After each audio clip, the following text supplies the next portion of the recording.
बहुत पुराने जमाने की बात है। एक राजा था। उसके महल में एक बहुत सुंदर बाग था।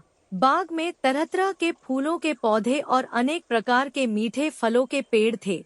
लेकिन इस बाग में सबसे आश्चर्यजनक चीज थी, एक सेब का पेड़ था जिसमें सोने के सेब लगते थे। राजा ने इस पेड़ की देखभाल का खास इंतजाम कर रखा था। जब इसके फल पकते थे तो चौकीदार रात दिन पेड़ का पहरा दिया करते थे ताकि कोई सोने का सेब चुराकर न ले जाए। लेकिन एक दिन की बात है कि बाग के माली ने जब सोने के सेबों को गिना तो उसमें से एक सेब गायब था। उसने दौड़कर राजा को खबर दी। राजा फौरन बाग में पहुंचा। उसे यह देखकर बड़ा आश्चर्य हुआ कि देखभाल का इतना पक्का इंतजाम होने पर भी एक सेब किसी ने चुरा लिया। उसने ऐलान किया कि कोई सोने के सेब को चुराने वाले चोर का पता देगा, उसे इनाम दिया जाएगा। सबसे बड़े राजकुमार ने राजा से कहा कि रात में वह पहरा देगा और चोर को पकड़ने की कोशिश करेगा।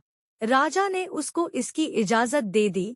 बड़ा राजकुमार रात में पहरा देने लगा, लेकिन 2 घंटे बाद ही उसे नींद आ गई और वह सो गया। सुबह उठकर जब उसने सेबों को गिना तो वह देखकर चकित रह गया कि रात भर में एक और सेब गायब हो गया था। इसके बाद दूसरी रात को मंझले राजकुमार ने पहरा देने का काम संभाला। उसे भी नींद आ गई और तीसरा सेब चोरी हो गया। राजा बहुत चिंतित था। दरबारियों की भी समझ में नहीं आ रहा था कि क्या किया जाए। सब लोग उदास बैठे थे कि इतने में सबसे छोटा राजकुमार आया और उसने कहा कि आज की रात मैं पहरा दूंगा और चोर को पकड़ूंगा। राजा इस राजकुमार से खुश नहीं रहता था। वह उसे मूर्ख भी मानता था। उसने उसे डांटते हुए कहा, तुम क्या समझते हो? क्या तुम्हें इसमें सफलता मिलेगी? तुमसे बड़े और तुमसे ज्यादा समझदार दोनों राजकुमार इस काम में असफल हो चुके हैं। तुम जाओ अपना काम करो। लेकिन छोटा राजकुमार नहीं माना। उसने राजा से प्रार्थना की कि उसे एक मौका जरूर दिया जाए। अंत में राजा राजी हो गया। राजकुमार रात में पहरा देने लगा। उसने तय किया कि वह किसी भी हालत में नहीं सोएगा और चोर को जरूर पकड़ेगा। जब आधी रात हुई और 12 बजे का आखिरी घंटा बजा तो राजकुमार ने देखा कि एक सुंदर सोने की चिड़िया कहीं से उड़ती हुई आई और सेब के पेड़ पर बैठ गई। उसने देखते देखते सोने का एक सेब तोड़कर अपनी चोंच में पकड़ लिया। राजकुमार ने फौरन निशाना साधकर तीर चला दिया, लेकिन तीर चिड़िया को नहीं लगा और वह पंख फड़फड़ाकर उड़ गई। हाँ, इतना अवश्य हुआ कि उसका एक सुनहरा पंख टूटकर जमीन पर आ गिरा। दूसरे दिन सुबह राजकुमार ने राजा को सारी बात बता दी और वह सोने का पंख उनके सामने रख दिया। पंख इतना सुंदर और इतना कीमती था कि राजा उसे देखता ही रह गया। उसने कहा, अगर उस चिड़िया का एक पंख इतना सुंदर है तो वह पूरी चिड़िया कितनी सुंदर होगी। मैं चाहता हूँ कि उस चिड़िया को कोई पकड़ लाए। सबसे पहले बड़ा राजकुमार इस काम के लिए रवाना हुआ। चलते चलते वह एक जंगल में पहुंचा। वहां उसने एक लोमड़ी को एक पेड़ के नीचे आराम करते हुए देखा। राजकुमार ने मौका देखकर तीर अपने धनुष पर चढ़ा लिया। वह तीर छोड़ने ही जा रहा था कि लोमड़ी ने चिल्लाकर कहा, राजकुमार, मुझे मत मारो। मुझे पता है कि तुम सोने की चिड़िया की खोज में निकले हो। तुम मेरी राय मानो तो तुम्हारा काम जल्दी ही पूरा हो जाएगा। तुम इसी रास्ते से सीधे चले जाओ। शाम होने पर तुम एक गांव में पहुंचोगे। वहां तुम्हें आमने सामने 2 सराय मिलेंगी। एक सराय खूब सजी सजाई और सुंदर सी होगी, लेकिन तुम उसमें मत ठहरना। तुम उसके सामने वाली दूसरी सराय में ठहरना, जो बहुत मामूली और देखने में भी भद्दी सी होगी। ऐसा करने पर तुम्हारा काम आसानी से पूरा हो जाएगा। लोमड़ी का बात सुनकर राजकुमार को हंसी आ गई। उसने डांटकर कहा, भाग जा यहाँ से। मुझे तुम्हारी सलाह की जरूरत नहीं है। यह कहकर उसने तीर छोड़ दिया। लेकिन लोमड़ी बहुत चालाक थी। वह बचकर निकल भागी। राजकुमार आगे चलता गया। शाम को जब वह एक गांव में पहुंचा तो उसने देखा कि वहां सड़क के किनारे सचमुच 2 सरायें थीं। उनमें से एक सराय खूब सजी सजाई थी और उसके अंदर से लोगों के नाचने गाने की आवाजें आ रही थी। दूसरी सराय भद्दी सी थी और वहां अंधेरा घिरा हुआ था। राजकुमार सजीसजाई सराय में ठहर गया। थोड़ी देर में वह भूल गया कि वह असल में सोने की चिड़िया की खोज में निकला था। उधर जब काफी समय बीत गया और बड़ा राजकुमार नहीं लौटा तो मंझला राजकुमार सोने की चिड़िया की खोज में चल पड़ा। वह भी उसी तरह चलते चलते जंगल में पहुंचा तो वही लोमड़ी उसे भी मिली। इस राजकुमार ने भी लोमड़ी की बात पर कोई ध्यान नहीं दिया। जब वह शाम को उस गांव में पहुंचा तो बड़े राजकुमार की तरह सजीसजाई सराय में ठहरा। वहां के नाचरंग में मस्त होकर वह भी अपना काम भूल गया, यहाँ तक कि उसे घर लौटने की भी सुध न रही। अंत में सबसे छोटे राजकुमार ने राजा से कहा कि मैं सोने की चिड़िया की खोज में जाऊंगा। राजा को विश्वास था कि जब उससे बड़े दोनों राजकुमार इस काम में सफल नहीं हुए तो इसे और भी सफलता नहीं मिलेगी। लेकिन उसके जिद करने पर राजा ने उसे इजाजत दे दी। छोटा राजकुमार तैयार होकर सोने की चिड़िया की खोज में निकला। जंगल में उसे भी लोमड़ी मिली। राजकुमार ने लोमड़ी की बात को ध्यान से सुना और लोमड़ी से कहा, ठीक है, तुम जैसे कह रही हो मैं वैसा ही करूँगा। अब तुम जाओ, मैं तुम्हें नहीं मारूंगा। इस पर लोमड़ी खुश होकर बोली, तुम सबसे अच्छे लड़के मालूम होते हो। तुमने मेरी बात बात का मजाक नहीं उड़ाया और मुझ पर तीर नहीं चलाया। मैं तुमसे खुश हूँ और तुम्हारी मदद करूँगी। आओ, तुम मेरी पूंछ पर बैठ जाओ, मैं तुम्हें उस सराय तक पहुँचा देती हूँ। देखते देखते लोमड़ी की पूंछ काफी बड़ी हो गई और राजकुमार उस पर बैठ गया। उसके बैठते ही लोमड़ी हवा में उड़ने लगी और थोड़ी ही देर में मैदानों और पहाड़ों को पार करके उसी गांव में जा पहुंची। राजकुमार ने उसकी सलाह को मानकर छोटी और पुरानी सराय में ही डेरा डाल दिया। वह दूसरी सजीसजाई सराय से दूर ही रहा। दूसरे दिन सुबह उठकर जब वह आगे बढ़ा तो कुछ दूर चलने पर उसे वह लोमड़ी फिर से रास्ते में मिल गई। लोमड़ी ने उससे कहा, अब मैं तुम्हें बताती हूँ कि आगे तुम्हें क्या करना चाहिए। तुम सीधे चलो। आगे चलने पर तुम्हें एक बहुत बड़ा किला मिलेगा जिस पर सिपाही लोग पहरा दे रहे होंगे। तुम सिपाहियों से डरना मत और सीधे अंदर चले जाना, क्योंकि वे इस समय सो रहे होंगे।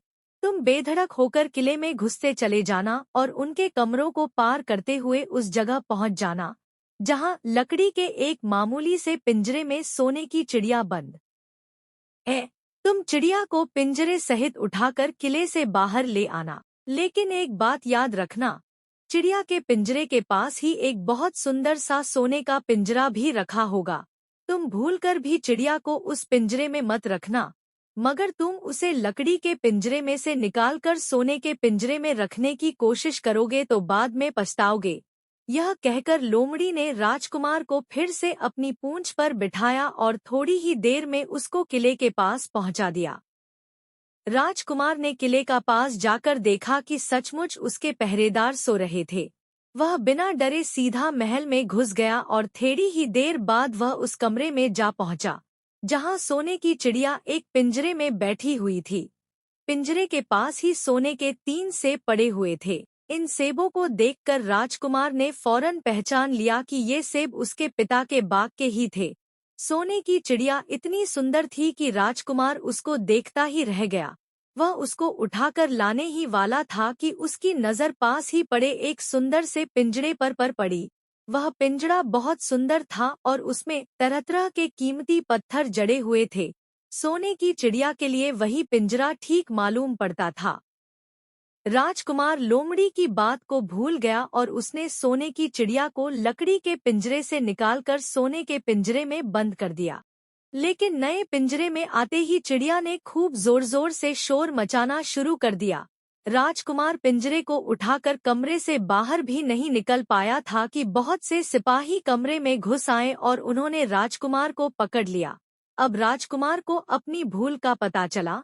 उसे याद आया कि लोमड़ी ने उससे क्या कहा था, लेकिन अब क्या हो सकता था। सिपाही उसे खींचते हुए राजा के दरबार में ले गए। राजा के पूछने पर राजकुमार ने सारी बात कह सुनाई। राजा बोला, तुम मेरे महल में चोरी करने के लिए घुसे थे। मैं तुमको माफ नहीं कर सकता। तुम्हें फांसी की सजा दी जाएगी। लेकिन मैं तुम्हें एक मौका देता हूँ। अगर तुम मेरे लिए सोने का घोड़ा ला दो तो मैं न सिर्फ तुम्हें छोड़ दूंगा बल्कि सोने की चिड़िया भी तुमको दे दूंगा। राजकुमार को अपनी जान बचाने के लिए राजा की शर्त माननी पड़ी। अब वह सोने के घोड़े की तलाश में निकला। किले के बाहर जाने पर उसने देखा कि लोमड़ी का उसका इंतजार कर रही है। उसने लोमड़ी को सारी बातें बताईं। लोमड़ी ने निराश होते हुए कहा, मैं अब तुम्हारी कोई मदद नहीं करूंगी। तुमने मेरे कहने के अनुसार नहीं किया। मैंने जिस तरह से कहा था, अगर तुम उस तरह से काम करते तो इस मुसीबत में नहीं फंसते और सोने की चिड़िया तुम्हें मिल जाती। राजकुमार बोला, इस बार मुझे माफ कर दो। मुझसे गलती हो गई। मेरा काम तुम्हारी सहायता के बिना नहीं चलेगा। मुझे राजा ने सोने का घोड़ा लाने के लिए कहा है, वरना वह मुझे फांसी पर चढ़ा देगा। लोमड़ी ने कहा, खैर, मैं तुम्हें माफ करती हूँ। अब तुम ऐसा करो कि मेरी पूंछ पर बैठकर सीधे चले चलो। कुछ दूर जाने पर तुम्हें एक दूसरा किला मिलेगा। उसी किले की घुड़साल में तुम्हें सोने का घोड़ा बंधा हुआ मिलेगा। महल के नौकर चाकर सब सो रहे होंगे। तुम चुपचाप जाना और घोड़े को खोल लेना। लेकिन एक बात याद रखना, वहाँ घोड़े के पास ही घोड़े पर कसने के लिए 2 जीनें रखी होंगी। उसमें से एक तो पुरानी चमड़े की जीन होगी और दूसरी सोने की जीन होगी। तुम सोने की जीन को छूना भी मत और उस घोड़े पर पुरानी चमड़े की जीन को कसकर सवार हो जाना और उसे दौड़ते हुए किले से बाहर चले आना। राजकुमार ने वादा किया कि वह ठीक ठीक वैसा ही करेगा। लोमड़ी ने उसको अपनी पूंछ पर बैठाया और कुछ ही देर में वह उसे ले किले के पास जा पहुंची। किले के पास पहुंचते ही लोमड़ी ने उसे नीचे उतारा और फिर वहां से चली गई। राजकुमार सीधा फाटक से किले में घुस गया। अंदर जाकर उसने देखा कि वहां के सभी नौकर चाकर सोए हुए थे। थोड़ी ही देर में वह किले की घुड़साल में जा पहुंचा। वहां एक बहुत सुंदर सुनहरा घोड़ा बंधा हुआ था। राजकुमार ने पास जाकर देखा कि वह घोड़ा सचमुच सोने का था। ऐसा सुंदर घोड़ा उसने सपने में भी नहीं देखा था। उसने आगे बढ़कर घोड़े को खोल लिया। जब वह बाहर निकलने लगा तो उसकी नज़र एक कोने में पड़ी हुई सोने की जीन पर गई। यह जीन बहुत सुंदर थी और इसमें हीरे मोती जड़े हुए थे। उसके पास ही एक फटी पुरानी चमड़े की जीन पड़ी हुई थी। इतने सुंदर घोड़े पर पुराने चमड़े की जीन कसना राजकुमार को अच्छा नहीं लगा। उसने सोने की जीन उठा ली और घोड़े पर कसना शुरू किया। इतने में घोड़ा जोर से हिनहिना उठा। किले के नौकर चाकर जाग गए। थोड़ी ही देर में राजकुमार पकड़ लिया गया। राजकुमार को सिपाहियों ने हाथ बांधकर अपने राजा के सामने पेश किया। राजा ने सारी बातें सुनकर कहा, तुमने मेरे घोड़े को चुराने की कोशिश की है, इसलिए तुम्हें फांसी की सजा दी जाएगी। लेकिन अगर तुम मेरा एक काम कर दो तो मैं तुम्हें छोड़ सकता हूँ। यहाँ से कुछ ही दूर एक सोने का महल है और उसमें बहुत सुंदर राजकुमारी रहती है। अगर तुम अपनी जान बचाना चाहते हो तो उस राजकुमारी को मेरे पास ले आओ। तुम्हें इनाम में यह सोने का घोड़ा दे दूंगा। बेचारा राजकुमार, वह फिर से एक नई मुसीबत में फंस गया। उसे मजबूर होकर राजा की शर्त माननी पड़ी। अब वह सोने के महल की खोज में निकला। कुछ दूर चलने पर फिर उसे वह लोमड़ी मिली। पता नहीं कैसे लोमड़ी को सारी बातें मालूम हो गई थी। वह बोली, देखो, तुमने इस बार भी मेरी बात नहीं मानी। मेरी बात मान जाते तो यह नई मुसीबत तुम्हारे गले नहीं पड़ती। खैर, मुझे तुम पर दया आ रही है, मैं तुम्हारी मदद करूंगी। चलो, मैं तुमको सोने के महल के पास पहुंचाए देती हूँ। तुम महल के बाहर ही कहीं पीछे छिपे रहना। जब उसमें से शाम को राजकुमारी तालाब में नहाने के लिए बाहर आए तो तुम आगे बढ़कर उसका हाथ पकड़ लेना। जैसे ही तुम उसको छुओगे, राजकुमारी तुम्हारे साथ आने के लिए राजी हो जाएगी। लेकिन एक बात याद रखना, तुम उसको वहां से अपने साथ ले आना। उसे वापस महल में मत जाने देना। वह तुमसे कहेगी कि मैं अभी अपने माता पिता से मिलकर आती हूँ। लेकिन तुम उसकी बातों में मत आना, वरना फिर मुसीबत में फंस जाओगे। यह कहकर लोमड़ी ने फिर से अपनी पूंछ फैला दी और राजकुमार उस पर बैठ गया। देखते देखते लोमड़ी हवा में उड़ती हुई कुछ देर बाद सोने के महल के पास जा पहुंची। महल के पास पहुंचते ही राजकुमार एक पेड़ की आड़ में छिपकर बैठ गया। शाम को जब राजकुमारी नहाने के लिए किले से बाहर आई तो राजकुमार ने हिम्मत करके आगे बढ़कर उसका हाथ पकड़ लिया। उसके छूते ही राजकुमारी उसके साथ चलने के लिए तैयार हो गई।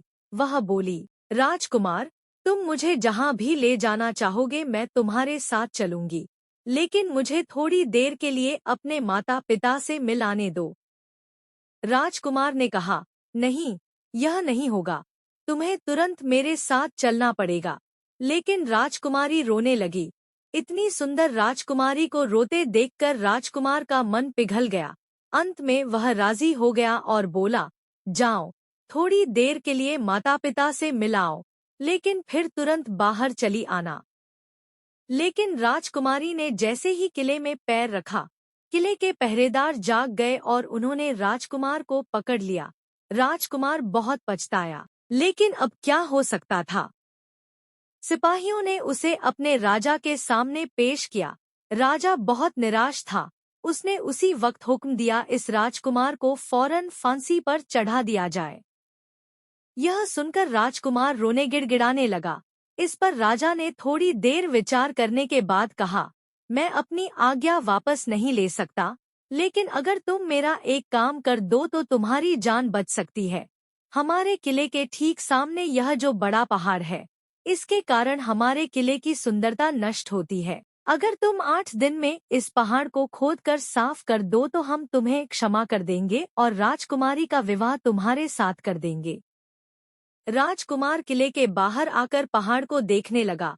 उसके हाथ में एक छोटी सी कुदाली थी। उसकी समझ में नहीं आ रहा था कि इतना बड़ा पहाड़ 8 दिन में वह कैसे खोद सकेगा।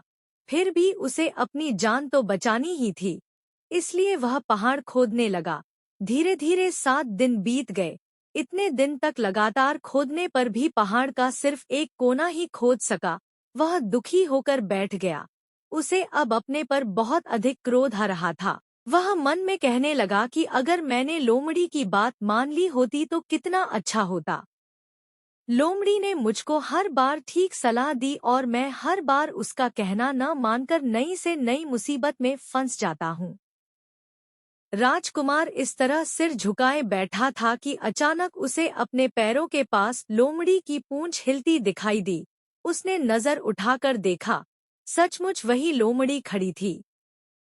लोमड़ी ने मुस्कराते हुए कहा, क्यों, क्या हाल है? इस बार तो तुम्हारी मदद करने की मेरी जरा भी इच्छा नहीं थी, लेकिन मैं 7 दिन से तुमको पहाड़ खोदते हुए देख रही हूँ। मुझे दया आ गई और मैं तुम्हारी मदद के लिए चली आई। जाओ, तुम बहुत थक गए हो, सो जाओ, मैं थोड़ी ही देर में तुम्हारा काम पूरा कर दूंगी। इस बार राजकुमार ने तय कर लिया था कि अब वह लोमड़ी जिस तरह कहेगी, वह उसी तरह करेगा। वह चुपचाप उठकर एक तरफ सोने चला गया। थोड़ी ही देर में उसे नींद आ गई। सुबह जब वह सोकर उठा तो उसे अपनी आंखों पर विश्वास नहीं हो रहा था। वहाँ कहीं भी पहाड़ का नाम नहीं था और महल का सुंदर दृश्य दिखाई दे रहा था। राजकुमार सीधा राजा के पास पहुंचा। राजा उसके काम पर बहुत खुश था। उसने तुरंत अपने वादे के अनुसार राजकुमारी के साथ उसका विवाह कर दिया। जब राजकुमार उस सुंदर राजकुमारी के साथ कुछ दूर चला तो उसे रास्ते में फिर वही लोमड़ी मिली। लोमड़ी बोली, बधाई हो, राजकुमार। राजकुमारी के साथ तुम्हें देखकर मुझे बड़ी खुशी हो रही है, लेकिन अब तुम्हें सोने का घोड़ा और सोने की चिड़िया भी प्राप्त करनी चाहिए, क्योंकि वे दोनों चीजें तुम्हारे ही लायक हैं और तुम उन्हें आसानी से प्राप्त कर सकते हो। राजकुमार बोला, लेकिन भला मुझे सोने का घोड़ा और सोने की चिड़िया कैसे मिल सकती है? मैं तो इस राजकुमारी को भी उस राजा के लिए ले जा रहा हूँ। लोमड़ी ने कहा, नहीं, तुम ऐसा काम कभी मत करना। इस राजकुमारी के साथ तुम्हारा विवाह हुआ है और यह अब तुम्हारी ही है। अगर तुम मेरे कहने के अनुसार काम करो तो तुम्हें सोने का घोड़ा और सोने की चिड़िया भी मिल सकती है। तुम पहले इस राजकुमारी को लेकर सोने के घोड़े वाले राजा के पास जाओ। राजा खुश होकर तुमको सोने का घोड़ा दे देगा। तुम घोड़े पर सवार हो जाना और सवार होकर सबसे विदा लेना। राजकुमारी से तुम सबसे बाद में विदा लेना। जैसे ही तुम राजकुमारी के पास पहुंचो, तुम उसे हाथ से पकड़कर घोड़े के ऊपर खींच लेना और घोड़े को दौड़ा देना। सोने का घोड़ा इतना तेज दौड़ता है कि दुनिया का तेज से तेज घोड़ा भी उसकी बराबरी नहीं कर सकता। जाओ, तुम पहले इतना काम पूरा करो। इसके बाद आगे का काम मैं तुम्हें बाद में बताऊंगी। मैं तुम्हें वहां रास्ते में मिलूंगी। राजकुमार ने ठीक वैसा ही किया जैसा लोमड़ी ने उससे कहा था। जब सोने के घोड़े वाले राजा ने खुश होकर उसे इनाम में सोने का घोड़ा दिया तो राजकुमार उस पर सवार हो गया और उससे विदा लेने लगा। अंत में वह राजकुमारी को उठाकर घोड़े को तेजी से दौड़ाता हुआ किले से बहुत दूर निकल आया। रास्ते में एक पेड़ के नीचे लोमड़ी उसका इंतजार कर रही थी। उसे देखकर लोमड़ी बोली, शाबाश, अब तुम सोने की चिड़िया भी प्राप्त कर लो। जब तुम सोने की चिड़िया वाले राजा के पास पहुंचोगे तो वह इस घोड़े को देखकर बहुत खुश होगा। तुम उससे कहना कि पहले सोने की चिड़िया का पिंजरा मेरे हाथ में दे दो, तब मैं यह घोड़ा तुमको दूंगा। जब वह पिंजरा तुम्हारे पास लाए तो तुम पिंजरा उसके हाथ से छीन लेना और घोड़े को दौड़ा देना। बस ऐसे चिड़िया तुमको मिल जाएगी और कोई तुम्हें पकड़ भी नहीं सकेगा। इस बार भी राजकुमार ने ठीक वैसा ही किया। वह राजकुमारी के साथ ही घोड़े पर बैठा रहा और जब राजा ने उसके हाथ में सोने की चिड़िया का पिंजरा दिया तो उसने देखते देखते एड़ मार दी और सोने का घोड़ा हवा से बातें करने लगा। कुछ दूर चलने पर लोमड़ी उसे मिली। राजकुमार ने उससे कहा, तुमने मेरी बड़ी मदद की है। तुम्हारी वजह से मुझे न सिर्फ सोने की चिड़िया मिली, बल्कि सोने का घोड़ा और इतन सुंदर राजकुमारी भी मिल गई। बताओ, मैं तुमको क्या इनाम दूं? मैं तुमको कुछ न कुछ जरूर देना चाहता हूँ। लोमड़ी ने कहा, अगर तुम खुश हो तो मेरा एक काम कर दो। तुम एक तीर चलाकर मुझे मार दो। इस समय तुम यही सबसे बड़ा काम मेरे लिए कर सकते हो। राजकुमार ने कहा, भला यह कैसे हो सकता है? तुमने मेरी इतनी मदद की और मैं बदले में तुम्हें मार दूं? मुझसे यह नहीं होगा। यह सुनकर लोमड़ी बड़ी दुखी हुई और बोली, अगर तुम मेरा यह काम नहीं कर सकते तो फिर ठीक है, जाओ। लेकिन मैं तुम्हारी भलाई के लिए ही कह रही हूँ कि तुम दो बातें जरूर याद रखना। एक तो तुम किसी कुएं की दीवार पर मत बैठना और दूसरे तुम ऐसे लोगों के लिए धन मत खर्च करना जिन्हें फांसी मिलने वाली हो। राजकुमार बोला, भाई, तुम भी अजीब हो। तुम्हारी बातें मेरी समझ में ही नहीं आती। भला मैं कभी कुएं की दीवार पर क्यों बैठूंगा और ऐसे आदमियों पर धन क्यों खर्च करूंगा जिनको फांसी दी जाने वाली हो। लेकिन लोमड़ी ने उसकी बात का कोई जवाब नहीं दिया और अलविदा कहकर वहां से चली गई। राजकुमार सोने का घोड़ा दौड़ता हुआ आगे बढ़ा।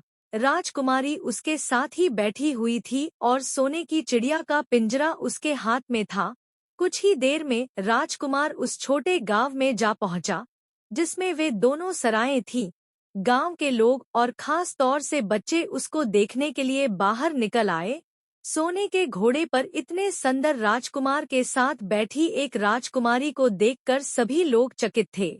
इतने में राजकुमार ने देखा कि गांव के बगीचे में एक जगह बहुत से लोग जमा है और कुछ शोर हो रहा है। राजकुमार के पूछने पर लोगों ने बताया कि वहां दो आदमियों को फांसी देने की तैयारी हो रही है। राजकुमार उधर ही चल पड़ा।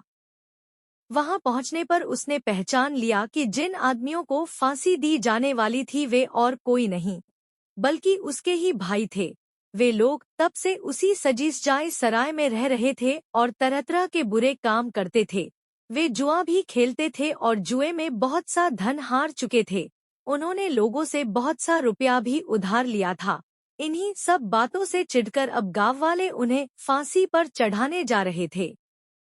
राजकुमार भला यह कैसे होने देता।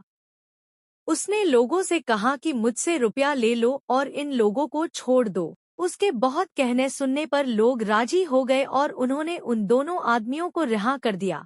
राजकुमार अपने भाइयों को छुड़ाकर आगे चला। कुछ दूर चलने पर जंगल में उन्हें एक कुआं दिखाई दिया।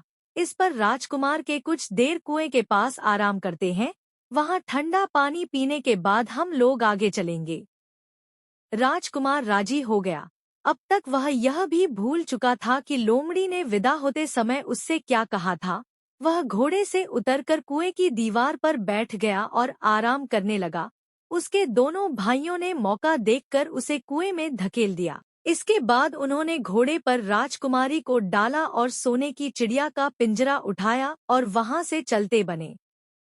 कुछ ही देर में वे लोग अपने राज्य में लौट आए। घर लौटकर उन्होंने राजा से कहा, हम लोग सोने की चिड़िया को पकड़ लाए हैं। इसी चिड़िया ने हमारे बाग में से सोने के सेब चुराए थे। इसके साथ ही हम एक यह सोने का घोड़ा और राजकुमारी भी लाए हैं। राजा बहुत खुश हुआ।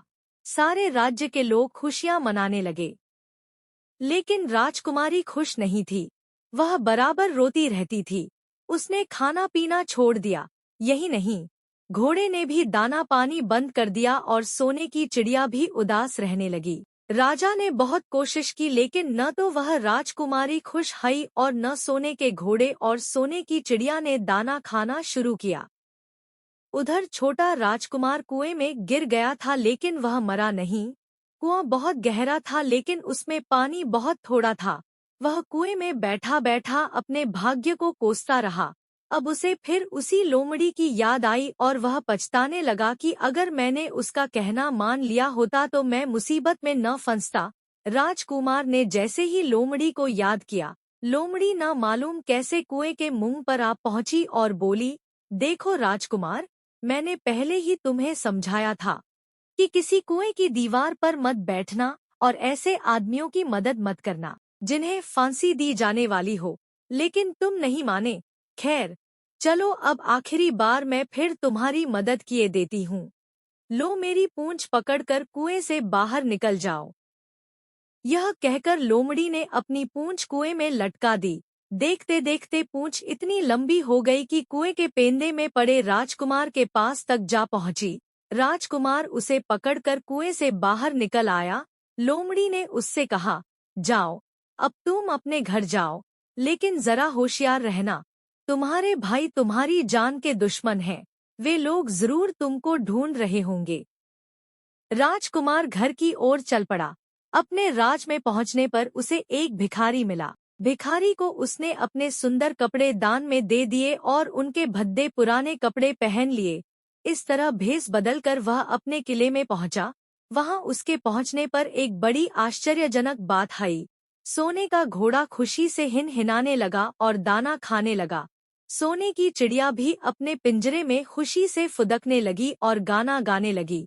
राजकुमारी ने अपने आंसू पोंछ डाले और वह भी खुश दिखाई देने लगी। लेकिन राजा की समझ में कुछ नहीं आया। उसने राजकुमारी से इसका कारण पूछा तो वह बोली, मैंने तो पहले ही आपको सारी कहानी बता दी थी। आपके बड़े और मंझले राजकुमार ने छोटे राजकुमार के साथ धोखा किया है। इन्होंने आपको भी धोखा दिया है, लेकिन अब आपका छोटा राजकुमार यहाँ पर आ पहुँचा है, इसीलिए मुझे बेहद खुशी हो रही है। उसी के साथ मेरी शादी हुई है और मैं उसके साथ ही सुखी रह सकती हूँ। फिर उसने मैले कुचैले कपड़े पहने एक आदमी की ओर इशारा करते हुए कहा, वह रहा आपका छोटा राजकुमार।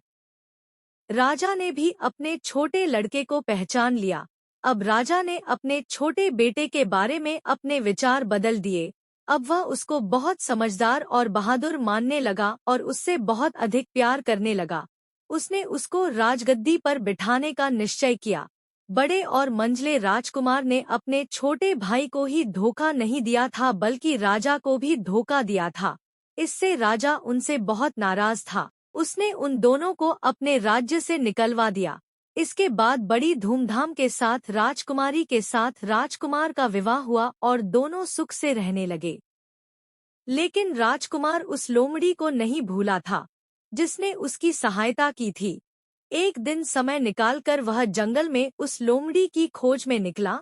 बहुत ढूंढने के बाद एक पेड़ के खोखले भाग में उसने उस लोमड़ी को चुपचाप बैठे हाय देखा। लोमड़ी बहुत उदास थी और पहले से बहुत ज्यादा दुबली भी हो गई थी।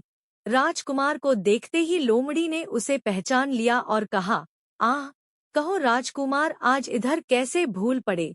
राजकुमार ने कहा, मैं आज तुम्हें ही ढूंढने के लिए आया हूँ। चलो, मेरे बाग में आराम से रहना, वहाँ तुम्हें किसी तरह की तकलीफ नहीं होगी। यहाँ तो जंगल में तुम्हें खाने पीने की तकलीफ होती होगी और जंगली जानवरों और शिकारियों का डर बना रहता होगा। लोमड़ी ने कहा, नहीं राजकुमार, मैं यहाँ ठीक हूँ। और भला अब तुम्हें मेरे दुहक से क्या लेना देना। तुम्हारा काम निकल गया, अब तुम सुख से अपने राज में रहो। राजकुमार बोला, नहीं, तुमने मेरा बड़ा उपकार किया है, मैं तुम्हें इनाम देना चाहता हूँ और अपने साथ ही रखना चाहता हूँ। राजकुमारी भी बहुत खुश होगी, वह भी तुमसे मिलना चाहती है। लोमड़ी बोली, अगर तुम सचमुच मुझे इनाम देना चाहते हो तो मेरा एक काम कर दो। मैंने तुमसे पहले भी कहा था कि तुम तीर चलाकर मुझे मार दो, इसी से मेरा लाभ होगा। असल में एक जादूगर ने मुझ पर जादू कर रखा है, मैं लोमड़ी नहीं हूँ। मुझे उसके जादू के प्रभाव से लोमड़ी के रूप में रहना पड़ रहा है। मैं तो उसी देश का राजकुमार हूँ, जहाँ की राजकुमारी से तुम्हारा विवाह हुआ है। असल में वह राजकुमारी मेरी छोटी बहन है। अगर तुम तीर चलाकर मुझे मार दोगे तो इस जादू से मुझे मुक्ति मिल जाएगी और मैं फिर अपने देश लौट सकूंगा।